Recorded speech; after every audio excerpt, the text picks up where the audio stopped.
everybody. I'm doing a session for a client, so I'm going to be sharing psychic wisdom and energy healing. If any of you are interested in booking a session with me, please come visit me at my website at abbeynormalswisdomquest.com. All right. Thank you so much for the opportunity to connect with you today, and thank you so much for sharing with all of us here on YouTube. Okay, so I'm going to read your goals out loud and get started. You say, I'd like to heal repressed energies, emotions. Okay.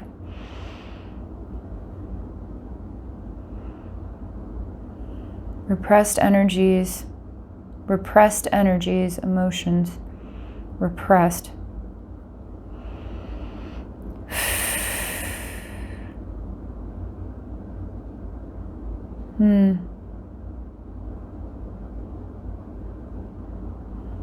Wow, okay. What's interesting is you could take it from the perspective of being human, and we repress emotions, right? We repress our memories. We repress things in order to keep moving forward in life without the distraction of what we just went through.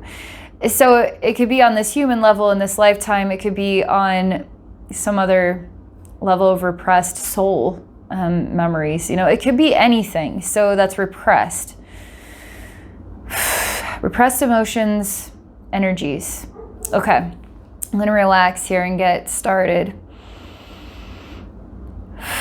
We're going to set you free from repressed emotions, energies. Help you grow beyond them, help you to see them, help you to transmute them, help you to be more whole. To learn some new things about yourself.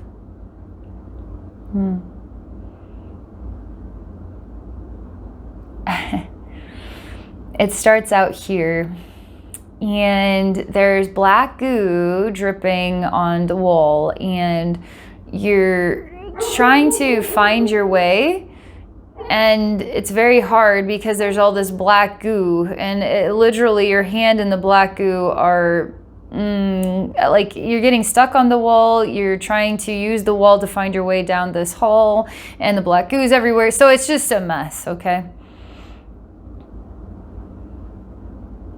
You say, this is all I have to work with in order to find my way. I found the wall. Now I just need to follow the wall to what I'm looking for. And this black goo is in the way. But you're moving through the black goo. I mean, it's all over you. You're literally in it. You're covered in it. It's like, I'm going to follow this path that's coated in black paint, and I'm going to just breathe it in and drink it as I'm moving down this wall. And I'm just trying to feel my way down it.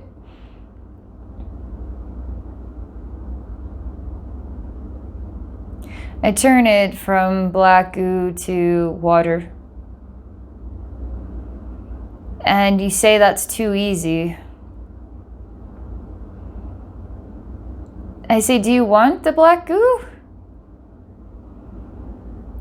Is there a conflict between you wanting to be healed and you wanting to not heal? As though when you keep going down the path of pain, you will access and heal that pain, right? But if you keep wanting to go down the path of pain, it's almost like you're just more attracted to the pain than over the other side of who you are.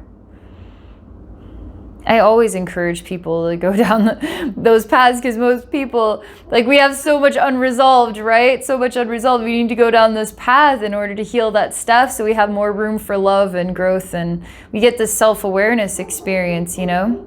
We get to balance our inner collective with our conscious mind and our present day self.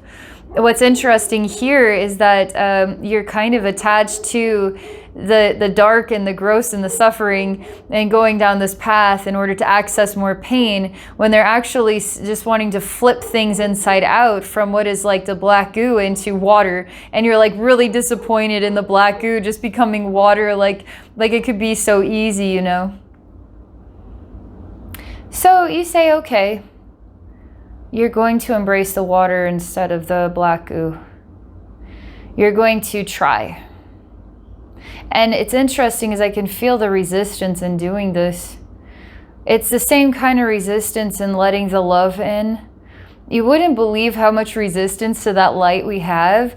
The truth of the matter is that light seems to be what we all want, but the truth of the light is that it reveals all our insecurities and wounds and embarrassments, shames, guilts, all that stuff. So the light is actually a terrifying thing.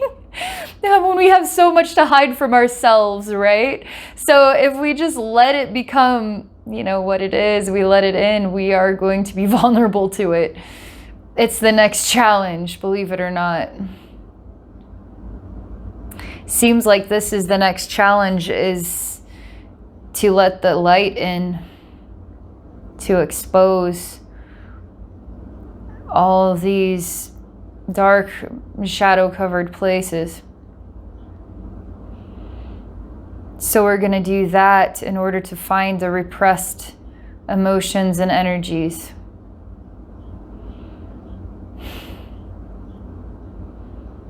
You're getting really mad. You're saying, why can't we just follow the path of darkness to the pain? Why do we have to work with the light in order to find it? Again, it's that vulnerability that when we come in contact with true light, it feels very vulnerable, unbelievably vulnerable.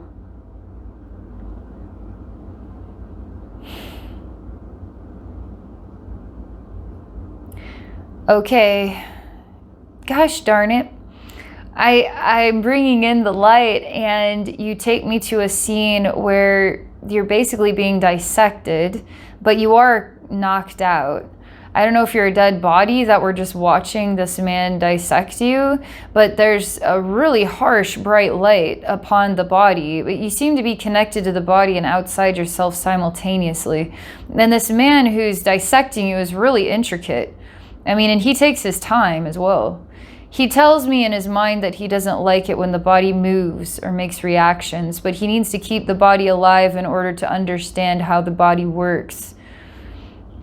He's a bit of the mad scientist type, because he says that in our world there should be people that opt to be science experiments and to be told that they will die, but they are going to be basically put into a coma state, so they won't, and a numb state, so they won't be able to feel it. But this would allow them. I mean, he's literally telling me that people should sign a waiver that they're okay dying and that they're donating their body to science while they're still alive, so that we can do proper studies, but that it will make sure they're knocked out so it's not painful. Because for me to actually study you, I can't have you screaming on the table. I can't work like this. That's what he says. And you don't know what to make of this. You say, is that me? Is that my body that is being worked on right now? And it feels like you're attached to that body and projected out of it. And this doctor calls himself a humane doctor because he doesn't want to hurt anybody. Like, he doesn't want anybody to be in pain, but he wants to study the body. He has no other way to do it but this way. He does express gratitude for your sacrifice. You're really mad about this. You're like, I didn't give you permission. I didn't say this is what I wanted with my life. Your soul's freaking out and you're really angry, and he's completely ignoring because he can. Because he's just focusing on the physical process. They keep showing me images of Bishop from Aliens 2. And is it Aliens 2 or Aliens 1? Anyway, Bishop, he basically talks about how the previous android person went nuts, and that he was programmed to not go nuts. And they keep showing me Bishop as this mad scientist, as programmed to not go nuts, but wasn't aware of that it wasn't necessarily the right approach. Because okay, let me just keep watching. This is really violating to you. Because you had a life, you had things you wanted to do with your life. and he took you and basically put you into a state so you could not fight back. Man, he's going to try to keep you alive for like even weeks. And but you aren't going to be able to say anything or move, and you won't necessarily feel pain. I mean, you don't feel any pain at all from this, but your soul is still connected to the body and you can't get out. And you're forced to just stand there and watch your body slowly be dissected until it ends up dying eventually. And this is the most irate. Your soul is incredibly irate over this. You're screaming for somebody to help. You're screaming for God. You're screaming for angels. You're screaming for soulmates. You're screaming for somebody to come. And in your anguish and anger and screaming, you're starting to feel connected to the body and the pain of what's actually being done to you. And you're screaming about this. You're losing it. You're completely losing it. And it's cutting you up. Because you cannot accept this. You cannot accept this. You cannot be grateful for this man and his work. You cannot be grateful for the end of your life. You cannot accept this. This is unacceptable.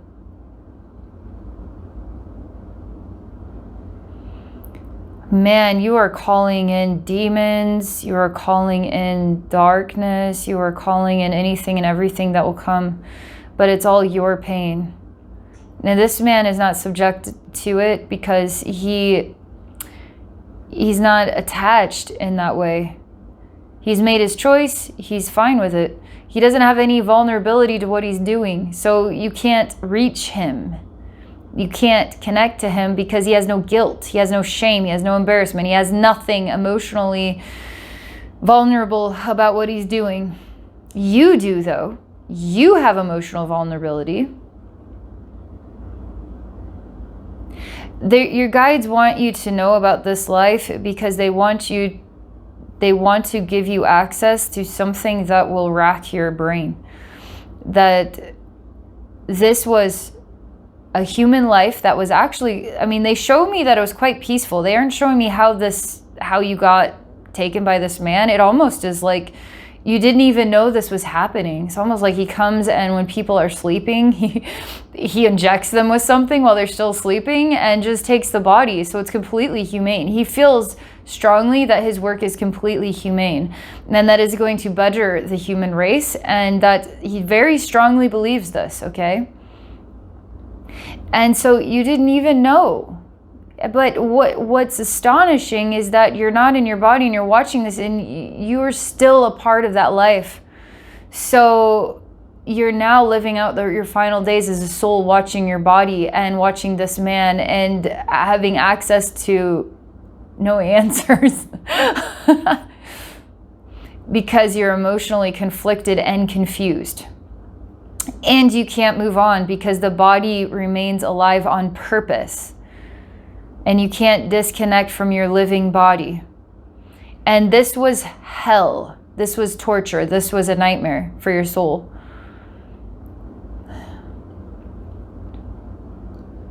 Your soul is still stuck forever in this nightmare because you couldn't accept it. It was a weird way of dying. It was too weird. And so your soul is enduring a purgatory over this and is stuck in a loop in this never-ending, watching this man dissect your physical body forever, for all eternity, because you can't accept it. You have to accept it.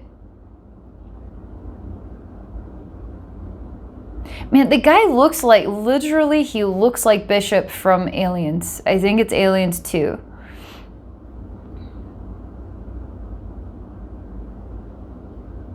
He even has this kind of emotionless nature, but he does believe in a humane approach, and he is a scientific man. Okay, finally you're starting to relax, and there's an angel that comes and calls you by your name. And you say, I didn't want to die like this. And your soul actually is manifesting tears, and you're behaving much like a human in the astral plane, like you're crying real tears. And the angel says it's kind of like, come with me. You need to forgive all of this, and you need to embrace that this was the next step for your soul. You need to embrace this unique death experience. You need to embrace it as a beautiful gift to your soul's learning. How many souls get to say they had that experience? You know what I mean? Like, the angel is kind of emanating to you what a beautiful gift that this is to everyone, and to your soul, and for what your soul's been through and seen and experienced.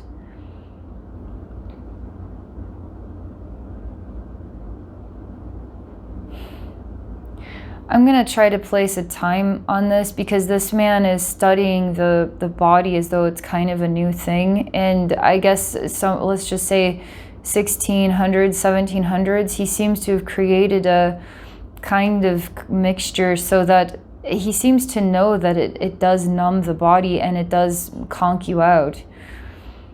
And he needs to understand how the body works. He wants to be a doctor, because he can't actually heal people until he understands how the body works. I mean, they're showing me this could be months at a time, as though he could create an ailment in the body and then stitch it back up. He could continue to work on you for very long periods of time. He was very delicate and very careful.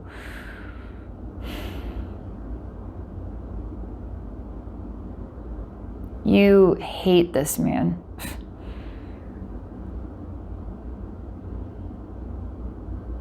I say, let's go be him for a day. Let's just go see what it's like to be him.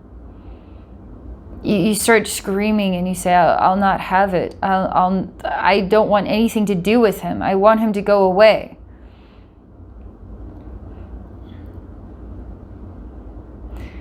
It's important we see both sides of the story, okay? We know what your side is. Let's see what his side is.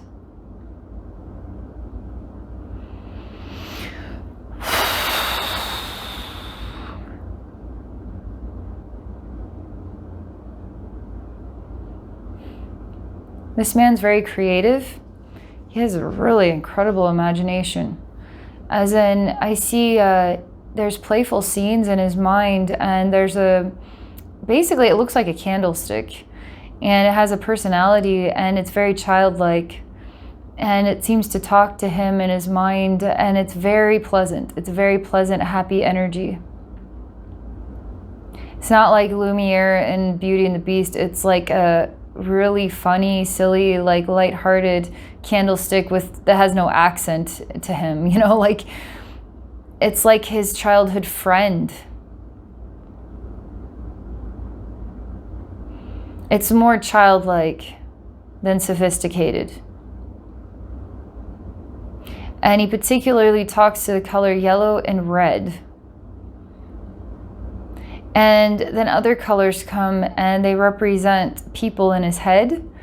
And there's always goodness to him. There's always goodness in his thoughts and his actions. And so as he works on people, he talks to these colors in his head. Yellow is his favorite. Red also is like always present, is yellow and red, but then the other colors come too. And he talks to yellow all day long, really does. What's interesting about this man is he's slightly detached from being human himself. He really is detached from being human himself, as though he's not actually in his body and in this lifetime, although he is behaving in the lifetime. It's weird. It's almost like he's bored and this is something to pass the time while he's human. And this is his way of giving back to the human race, is helping them to evolve. But he has to behave as a human as he helps the human race evolve through these actions. But he doesn't have much of a, he doesn't have the same relationship with right and wrong as other humans do. He feels that this is going to benefit the human race greatly.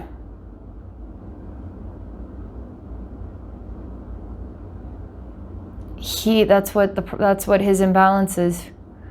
He doesn't want to embrace being human. That's why he's always slightly outside of being human. But his calling is to actually know what it is like to be human himself. That's what makes it easy for him to take bodies and to dissect them, because he himself does not, they might as well be toys than real living things. And so he himself is kind of dissociate about the reality that human beings are alive and they're in those bodies having those real experiences. He himself doesn't necessarily feel that he is in his human body and that he's really playing out these as real experiences. He feels like it's just kind of an imaginary world that he's just kind of living in. But he's also incredibly brilliant scientist type mind. I feel there's a great sorrow in him about being able to live in reality. He, with all of his being, cannot embrace being in his body. He just can't do it.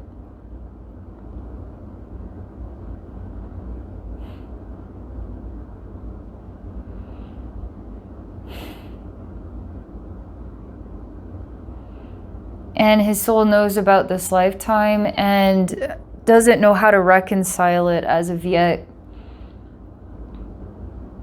Because there's a lot of shame, because he chose not to embrace his body, therefore he created this work. I mean, he created these discoveries.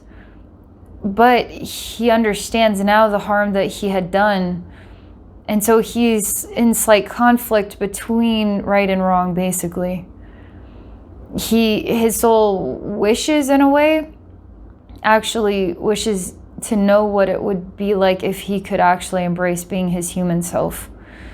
If he could relive the lifetime and embrace being his human self, what would that life look like? And he's kind of asking God, his higher self, all of this for an opportunity to do it over again. But they all shake their head, no, you cannot do this lifetime over again. You're not there yet. Because they show me that the soul would lean towards doing it again. Hasn't had enough lifetimes in order to change the circumstances.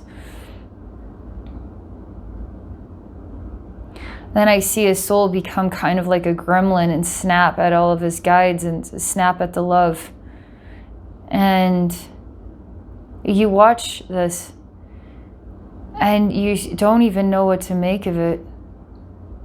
And you cry. You cry. You see the soul go into darkness. In a way, that's what you would have wanted for him, to know what it was like. But you actually feel sorry for him now. You feel so strange about it. Like, I don't know how to wrap my head around the reality of who he was and what his relationship with that lifetime is and what is becoming of his soul. I don't know how to wrap my head around that. And I see you actually going into the dark to go find him and talk to him now. And I'm just like, no, the angel, just go with the angel, go to the higher realms. It'll all make sense. But no, you are going into the dark.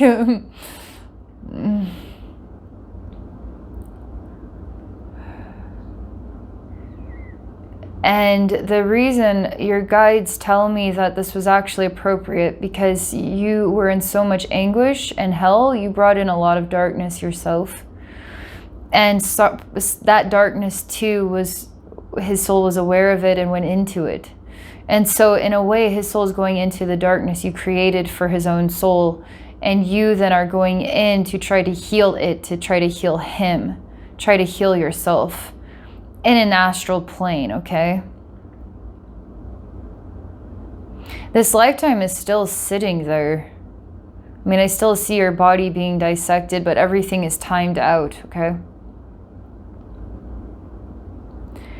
And what I'm surprised by is he's not aware of you he's not taking the time to get to know your side of things, but he seems to know that this harmed you, but he's not actually merging with you in order to really see through your eyes, because he just can't.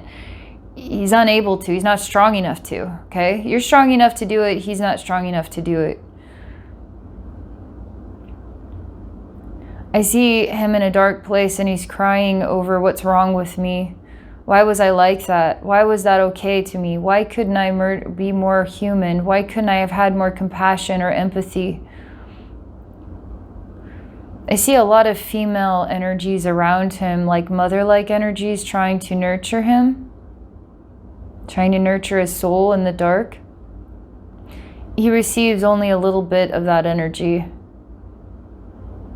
You're watching him, he's completely unaware that you're there. So he's in a place of self-loathing.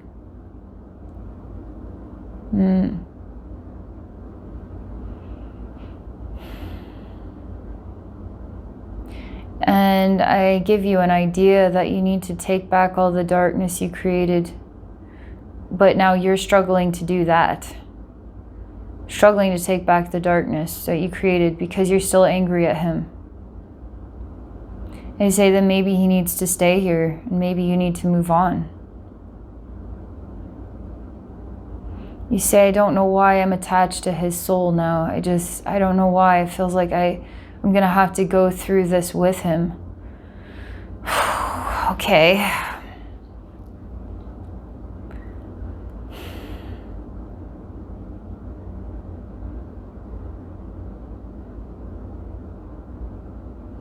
So I create time, and literally we're looking at a very, I don't know how to define it in human years, but let's just say 1,000 years, let's just say, okay?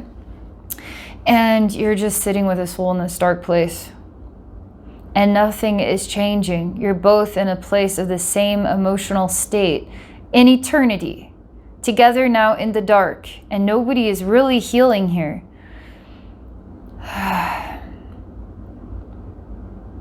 And I've got to let this entire thing go now, so I'm leaving. And I put this in a contained space until the time comes when there can be change for both of you. What's interesting is because you've spent so much time with his soul in this space, and he with your soul, whether he was aware you were there or not, has created a soul bond. A soul bond, okay?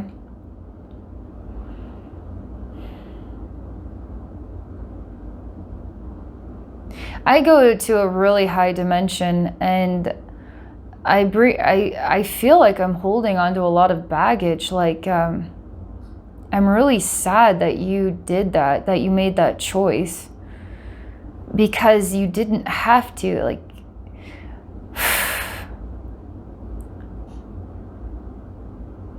in a way, it's because healing can be so simple, but why does it have to go through these very harsh, complicated eternities that are so painful and unresolved, and holding on to the pain for I don't know how long? That it doesn't have to be this way. Why can't we just accept the man was like this, and that it was a hard experience for you, but you could be grateful for it. You could forgive. You could move on.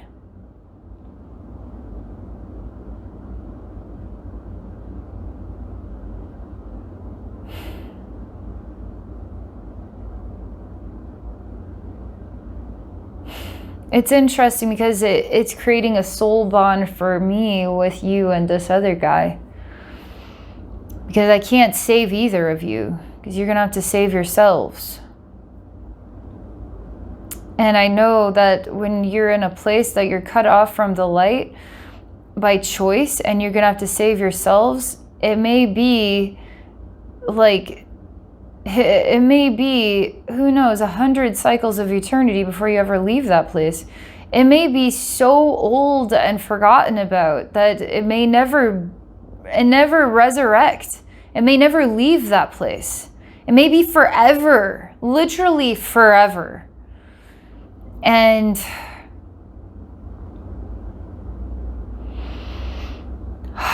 it's devastating. And because I feel emotional devastation, that means I have work to do too. So I understand now. They're telling me that that emotional devastation was actually the key so that that place would not be forgotten about through me. And through me, that when the time would be right, I would be the key that would unlock that and set you both free. But that my soul would carry that kind of burden of having the key for a long time until the energies would shift. And that I would basically be the key holder for that space. So it would always be remembered through me. So you could always get back to yourself and that other guy. And I see you now coming into this room where I've been, who knows how long I've been crying for, but you're coming into this room and you're saying, I'm ready to move on now. And I look up and I'm like instantaneously, like, I don't know how hot this light is, but it's like bursting with a bajillion colors. And I give you a biggest hug of all time, and I just, like a lightning bolt, we're already there. I've taken you, we're already there. And I give you a key from my heart, and I say, you do the honors. You're freaked out, but you put the key in the lock and you turn it, and you're really freaked out, and it looks like a gross and disgusting closet that's sticky and slimy, and you're opening the door and there's like gross bat-like things that are flying out screaming. And it's like walking into a like ear canal full of wax. It's like coated in black goo, and we're walking into this like gross earwaxy that is black tar space. We're walking through it. And both of you have been cocooned, and neither of you are moving. And the women's spirits stayed, and they too became statues in here. This sounds weird, but the location of this place is like connected to the back of your right leg, like right beneath your butt, okay? It's like, for some reason, there's a tiny little like node, and that's where it is.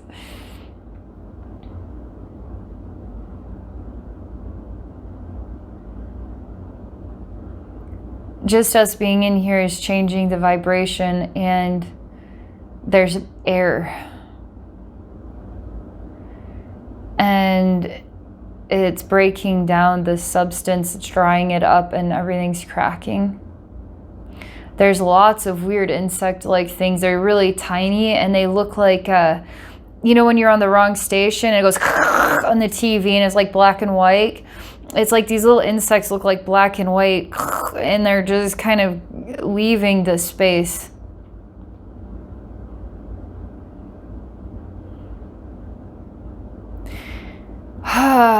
And the statues turn into a liquid, and I see the women's spirits are smiling brightly. And they echo to all of us that no matter where you are, and no matter what place you're in, there are souls that dedicate eternities to staying with other souls that get lost. So to remember that you're never, ever, ever alone. No matter what, you're never alone. And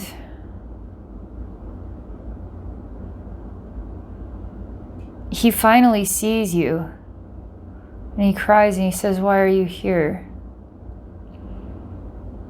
And you say something like, maybe I had this life with you because I didn't want you to be alone when you would withdraw yourself. Maybe something in my soul that was so angry, created that darkness, pulled you into it, pulled me into it in order for us to heal together.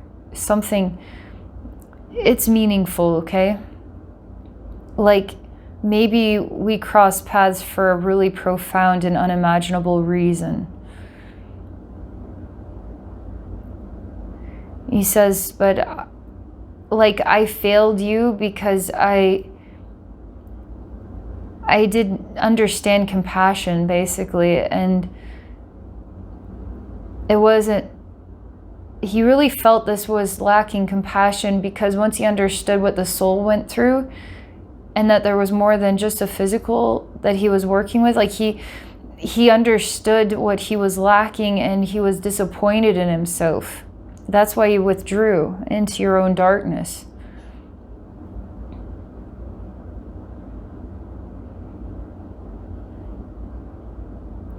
It's very uncomfortable, but you do grab his hand and help him up, and you're very uncomfortable about his soul. Like you feel like his soul, it has a weird twinge to it, like it has a tendency to lean towards a lack in compassion. Like its soul pathway, its lessons are teaching it how to have compassion when it is in an incarnate state. This soul leans towards lacking compassion in an incarnate state. And when you touch his hands, it feels really cold and uncomfortable. And he thanks you for believing in him or staying with him. And he says that kind of like, I may lack compassion in incarnate state, but I can still value you for what you've done for me. And that is what helps me to bring in compassion into the incarnate state, because what your choice was actually a choice of compassion. And this whole experience was the next lesson in compassion for you both. You having compassion for him having compassion, receiving compassion for his actions, him understanding more about compassion.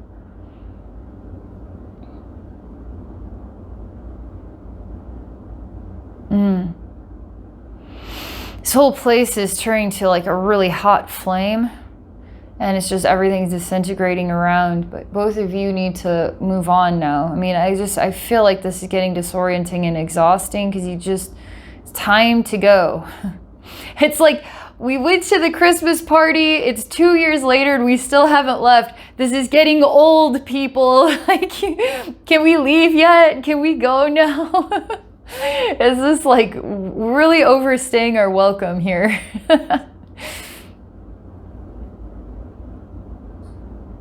He waves goodbye to you, and specifically you, and then he actually becomes a black teardrop and descends into a lower dimensional plane. And he needs time in the dark to meditate, but also he has a lot to learn right now. He's grateful. You leave the darkness and you go back to the scene that's still on timeout, and you touch him in like his upper back, and you basically start to shine light into his heart from the backside and tell his soul that like everything's gonna be okay. You snap your fingers and the scene begins.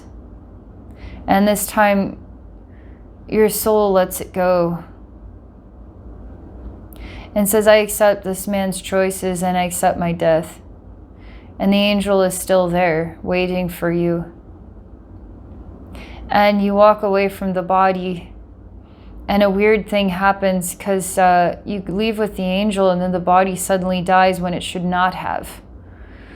And the man is really perplexed as to what this was, and he gets a weird cold chill from your soul. It's like something of your soul spoke to him, and it made him put his utensils down for a while. Because what it did was it opened up his mind and perspective to the spirit realm, basically. That what he was doing was not just a physical act, it had a relationship with another dimension of life. And that if he couldn't numb that dimension of life, then there may still be pain that exists in what he is doing. And actually, I see him blow the candle out of this imaginary friend and say, our time together is over. I see this lifetime changes, and he actually withdraws into a dark place in the woods, basically. And he writes a lot in a journal about his choices and his life, whether anybody reads it one day or not. He writes quite a few, like 6 or 7 journals about his actions and choices and what it meant to him. He actually starts to get to know the color black, and he lets go of all the colors of the rainbow and just works with the color black for a while. And he asks the question constantly, who am I and why am I different? And I see your soul guides him in this life to work with self-love, but he has a hard time hearing you. And he has a hard time doing it. I see that you gave him the gift of a second chance in this life. And it seems like he poisons himself after he writes everything down. He poisons himself and falls asleep in a dark place where he goes to meditate for a time, just like we saw him withdraw into that lower dimension as a black tear. And so that's what happens. But I see you being proud of his soul and moving on and knowing that whenever the time is right, you will cross paths again.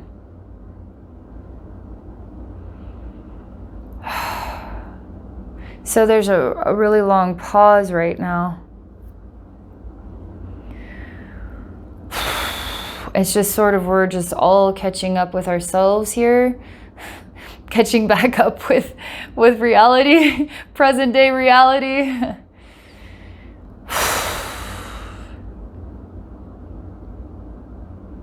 All right.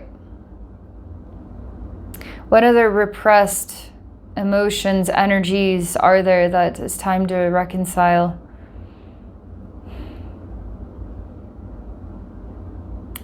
This is creepy. All right, so there's a fairy tale like book, and one of the chapters is this lifetime, okay?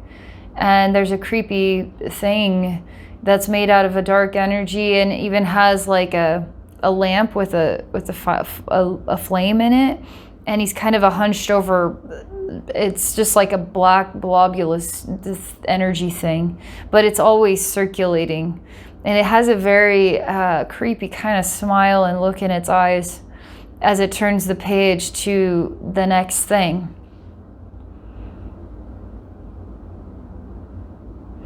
And this is, I hear people are screaming, and there's a big fire in a barn, and I hear horses are also neighing, and there's the opening of a door, and they're running out. And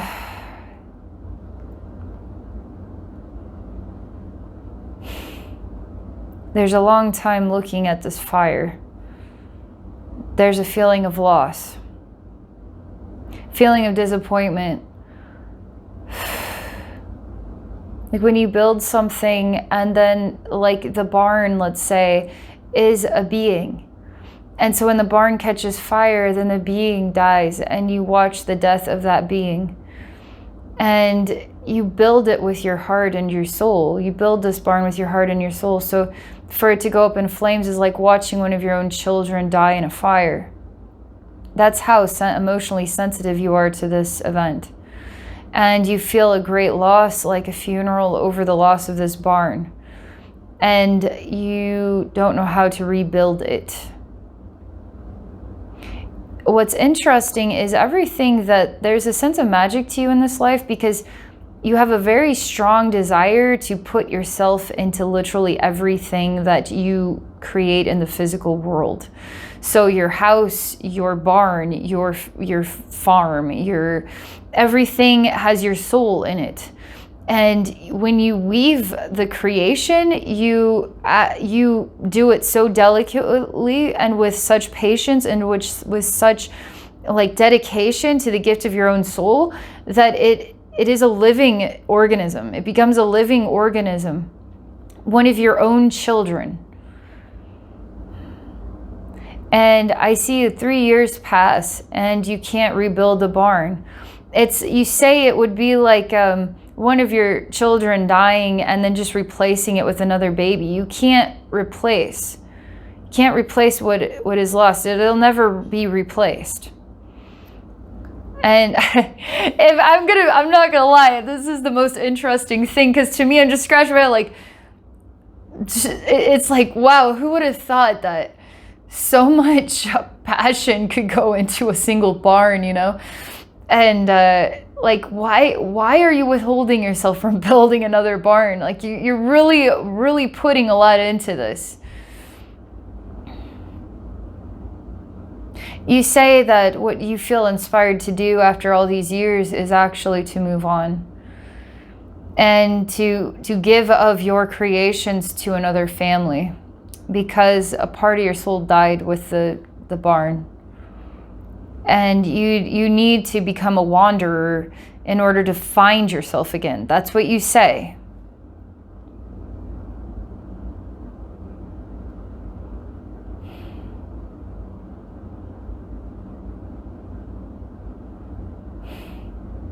I see you on a path of deep despair. And you find a place in the forest, and these trees are quite strange looking. They're not like the other trees in the forest. They seem a lot like they have way thicker trunks and more notches in their trunks. And there's 3 specific trees, and they're very wide and have really massive tree tops. And they represent 3 women, okay? And you visit with these women regularly. And you lay down by, like, they're quite close together, so you find this perfect spot so that you feel connected to all 3 at the same time. And you show them the loss of the barn, like you talk to them about this. And you feel like you lost a part of your soul and that you needed to move on from everything that you had built. And that's why you found yourself here. And you're not sure what you're to do with yourself now. You don't know what your purpose is. You don't know what your calling is. It literally is like, it's like, let's just say you have a wife and a child, and losing your wife and child all in one night and not being able to live again, okay? It's as hardcore as this. You just choose to leave everything behind and wander.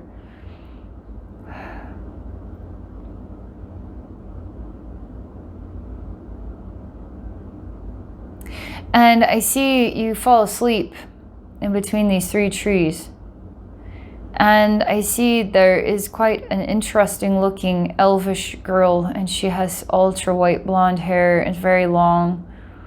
And she has a golden staff with a really cool crystal, and it's like an Epcot Center shape. It's etched like that in like a sphere with many sides. And she lifts your soul out of your body. And she wants to take you to a different world. And so she has this sphere of light around her. And she literally carries you, or she's holding your hand. She's literally, it's like Peter Pan taking Wendy off to Wonderland. She's taking you, she's flying you off to another world, okay? And you're in her light. And where she takes you is a massive eye. Looks like a massive eye in space. And it doesn't necessarily have a pupil. It's made up of lots of streaks of blue, overlapping blue, orange, silver, white. They just seem to be overlapping colors. But it does look like an eye. And she takes you into these colors.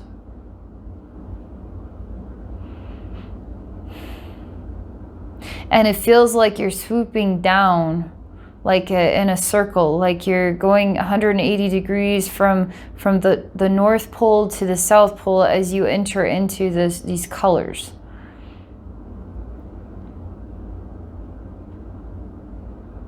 And what happens is you wake up back in your body and there's the 3 trees. And you aren't really sure what that was. And you sit up and you look around and everything seems to be greener. Like everything has a green color to it. It's like your eyes changed their way they see color and everything is green around you. It's like putting on green shades. You don't feel very good. You kind of vomit. It's like your stomach is turning and you're not feeling good because you stand up, you can't exactly stand up and your stomach gets upset, okay? It feels like you can't move your lower half of your body. And so you lay back down and you fall asleep. And you find yourself at a barn and there's a really big horse, like a horse that's the size of the barn itself. And it's got kind of a grayish brown fur and black hair. And it just looks at you for a long time. You reach your hand out to it, but you touch nothing. And you experience yourself being pulled into a dark place and you're crying for a long time. And there's the sound of a vibrational bell that never stops vibrating. It's just the sound of a ringing, the sound just keeps vibrating.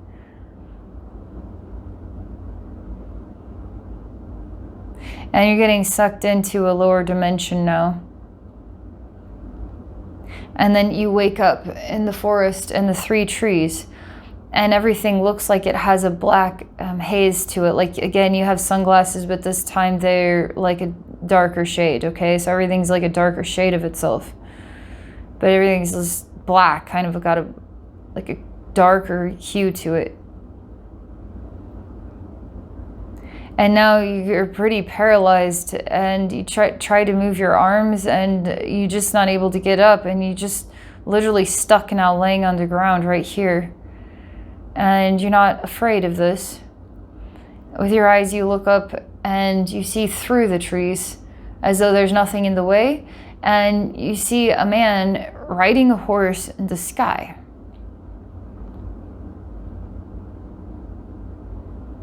And the man, I don't know what this is, but he flicks it and down rain like 7 balls of bluish, like white, very white blue flame. And they just fall down upon you like they're meteors. And they're small. I mean, they're not big. They're like golf ball size.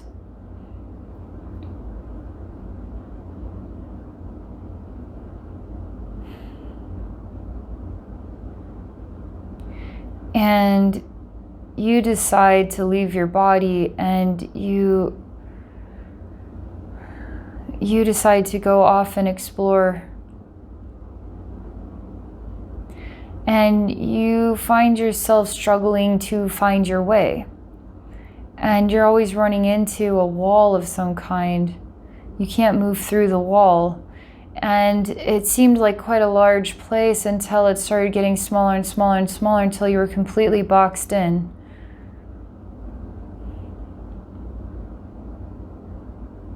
And you cry here and you say, what is wrong with me? What is wrong with my life? What am I doing wrong? I don't want to hurt anybody. Why is it that the universe wants to hurt me like this? And you return to your body and you open your eyes. And it feels like 300 years have passed and you yourself are just a fallen log in the forest. But you're not exactly. You stand up and you're a different looking thing. You're not a human anymore. You're a tree person. And you breathe in the air and you feel renewed sense of self. And all the forest, you can hear the communication of all the trees. And they're really welcoming you into this paradise with them. And they've cried for you for many years.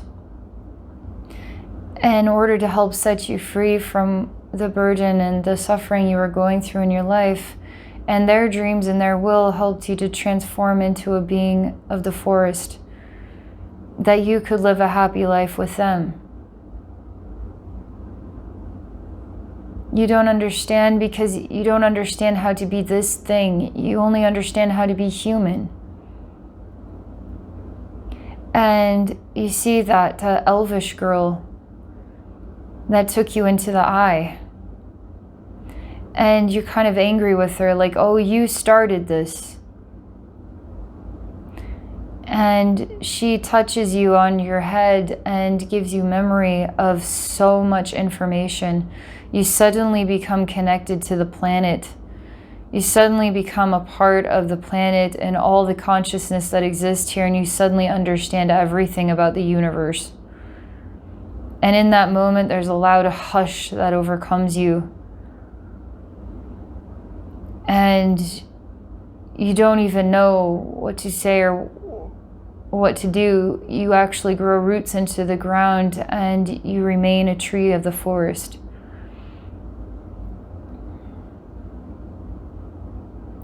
What's interesting is your bark is more of a golden color than the other bark. You're a different kind of tree.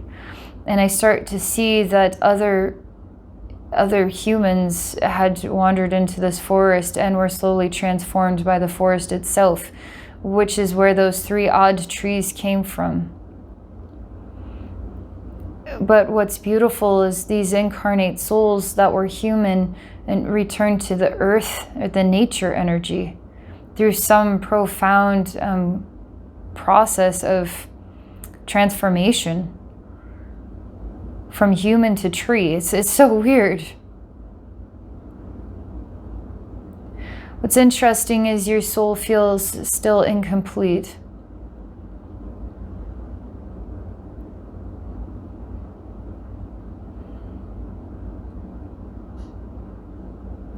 It says when it is dead, it will finally understand everything.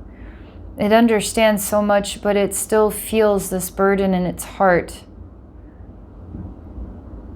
Even through all the wonders it's experienced, it still feels it.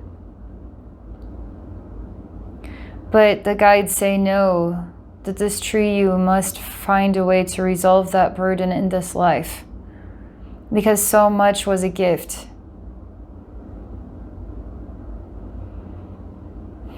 So you decide to sleep for a while. And as you sleep, you start to bloom flowers in the spring, like beautiful whitish pink flowers.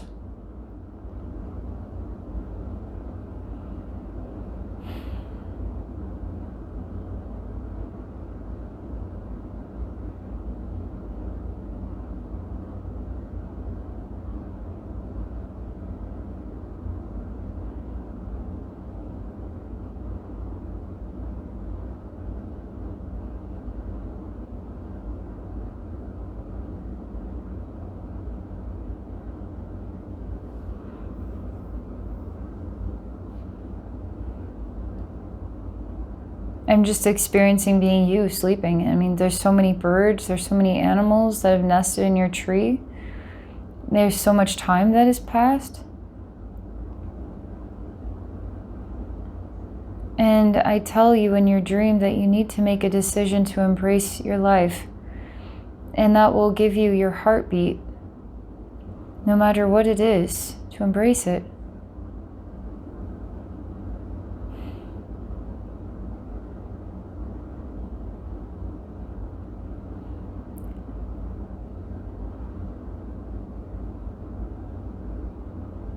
And that's all I'm meant to share about that.